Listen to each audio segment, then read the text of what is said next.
தோஷ தடைகளை நீக்கும் ஆடி செவ்வாய் அவியார் நோன்பு.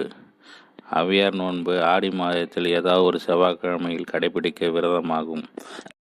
இந்த நோன்பை கடைபிடித்தால் செல்வ செழிப்புடன் வாழ்வதுடன் பெண்கள் தீர்க்க சுமங்களாமல் வாழ்வார்கள் என்பது நம்பிக்கை. இந்த நோன்பினை கடைபிடிக்கும் பெண்கள் அனைவரும் ஒரு மூத்த சுமங்கலியின் வீட்டில் ஒன்று கூட வேண்டும். இரவு 12 மணிக்கு மேல் இந்த நோன்பு கடைபிடிப்பதால் அன்று மாலை 6 மணி அளவில் ஒவ்வொருவரும் தங்கள் விருப்பத்திற்கு ஏற்ப பச்சரிசி எடுத்துக்கொண்டு வந்து கொடுக்க வேண்டும். பிறகு அங்கேயே பச்சரிசியை ஊற வைக்க வேண்டும். பூஜைக்கு ஒவ்வொருவரும் 2 தேங்காய் பழம், வெற்றிலைப்பாக்கு, தீபத்திற்கு நல்லெண்ணெய் மற்றும் பூஜை செலவுக்காக ஒரு தொகை கொடுக்க வேண்டும்.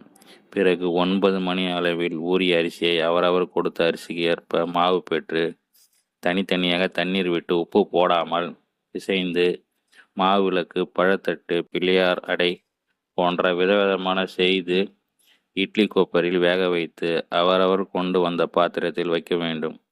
கொழுக்கட்டை செய்து விளக்கில் எண்ணெய் விட்டு திரியிட்டு விளக்கேற்றி அவரவர் பாத்திரத்தில் வைக்க வேண்டும். பூஜை புங்க இலை, அரளி இலை, புளி இலை ஆகியவை இடம்பெற வேண்டும். அதற்கு பின் மூத்த சுமங்களை பெண் ஓவியார் நோன்பு பற்றி கதையை மற்றவர்கள் சொல்வார். ஒரு ஊரில் 4 அண்ணன் தம்பிகளுடன் ஒரு தங்கை வாழ்ந்து வந்தாள். இந்த தங்கை 4 சகோதரர்கள் காட்டில் விறகு வெட்டி நகர்ப்பகுதியில் விற்று அதில் கிடைக்கும் பணத்தில் வாழ்க்கையை ஓட்டி வந்தார்கள். ஒரு நாள் அவர்கள் வீட்டிற்கு ஔவையார் என்ற வயதான மூதாட்டி பிச்சை கேட்டு வந்தார்.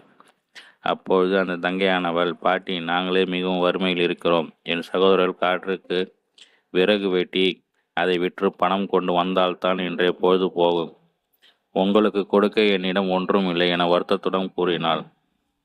வருத்தப்படாதே, நான் சொல்லும் விரதத்தை நீ கடைபிடித்தால் உங்கள் வாழ்வு செழிப்போடு வளம் பெறும்.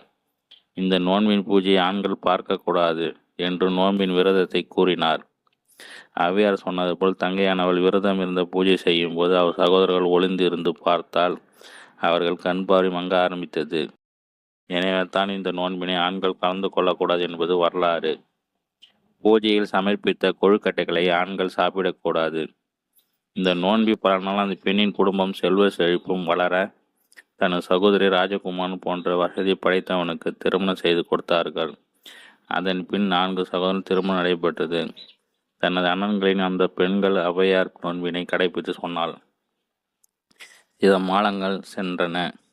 செல்வ செழிப்புடன் வாழ்ந்த சகோதரர்கள் மீண்டும் வறுமையை பிடித்தது. விறகு வெட்டி வாழ்க்கையை நடத்ததை அறிந்த அவர்கள் தங்கை தனது அண்ணனிடம் ஔவையார் விரதம் கடைபிடித்தீர்களா என்று கேட்க அவர்கள் நோன்பினை கடைபிடித்ததாகும். ஆனால் உப்பு இல்லாத கொழுக்கட்டைகளை ஊருக்கு ஒதுக்குப்புறம் ஒரு பாறையின் கொட்டி விட்டோம் என்றார்கள். அண்ணனின் சொன்ன கதையை கேட்ட தங்கை அந்த பாறைக்கு சென்று பார்க்கும்போது அவளின் அண்ணனின் கொட்டிய கொழுக்கட்டைகள் தங்க குடை பிடித்து ஒளி வீசி கொண்டிருப்பதைக் கண்டு அவற்றை அப்படியே பாறையில் எடுத்துக்கொண்டு தாய் வீட்டிற்கு வந்து தன் அண்ணன்களிடம் கொடுத்தாள். மீண்டும் சிரமம் பார்க்காமல் விரதத்தை கடைபிடிக்கும்படி கூறினாள். அவர்களும் அதன்படி முறையாக விரதம் கடைபிடித்து செல்வ சிறப்புடன் வாழ்ந்தார்கள். இத்தகைய கதையை சொல்லி முடித்த பிறகு தேங்காயை உடைத்து அனைவரும் பாத்திரத்தில் இருக்கும் கொழுக்கட்டை சிலவற்றை பூஜைக்கு எடுத்து கொடுத்துவிட்டு பூஜை முடிந்ததும் அனைவரும் சாப்பிட்டு அவரவர் வீட்டுக்கு செல்ல வேண்டும். பூஜை நடந்த வீட்டில் உள்ள பெண்கள் விடியற்காலை 4 மணிக்கு அந்த இடத்தை சுத்தம் செய்து அனைத்தையும் ஒரு குளத்தின் போட்டு கிணற்றில் கொட்ட வேண்டும். மீதமுள்ள கொழுக்கட்டை ஆண்கள் கண்ணில் காட்டாமல் காலை 9 மணிக்குள் சாப்பிட வேண்டும். இதன் நோன்பினை பெண்கள் கடைபிடித்தால் நீண்ட ஆயுளும் செல்வ செழிப்பும் தீர்க்க சுமங்கலி பாக்கியமும் கிடைக்கும் என்பார்கள். இதனை ஓவையார் நோன்பு என்கிறார்கள். இந்த ஓவையார் நோன்பு திருநெல்வேலி, தூத்துக்குடி, குமரம் மாவட்டங்களில் பெண்கள் செய்வார்கள். கன்னியாகுமரி மாவட்டத்தில் உள்ள ஔவையார் அம்மன் கோயிலில் திருமண தடை தோஷம் நீக்கும், குழந்தை பெற கிடைக்கவும் விதவிதமான கொழுக்கட்டைகள் படைத்து வழிபடுவது வழக்கம். இந்த நோன்பினை கடைபிடித்தால் கணவன் மனைவிக்குள் இருக்கும் பிரச்சனைகள் தீர்ந்து குடும்பம் மகிழ்ச்சியாகவும் ஒற்றுமுறை நிலைக்கும், குழந்தை பாக்கியம் கிடைக்கும், கணவன் மகன் நீண்ட ஆயுள் பெறுவார்கள். ஆடி செவ்வாய்களில் மணமாகாத பெண்கள் விரதம் இருந்து வழிபட்டு வந்தால் விரைவில் திருமணம் கூடும். கால சர்ப்ப தோஷம், கலத்திர தோஷம், சனி தோஷத்தால் ஏற்படும் திருமண தடைகளும் செவ்வாய் தோஷத்தினால் பெண்களுக்கு ஏற்படும் திருமண தடைகள் நீங்கும்.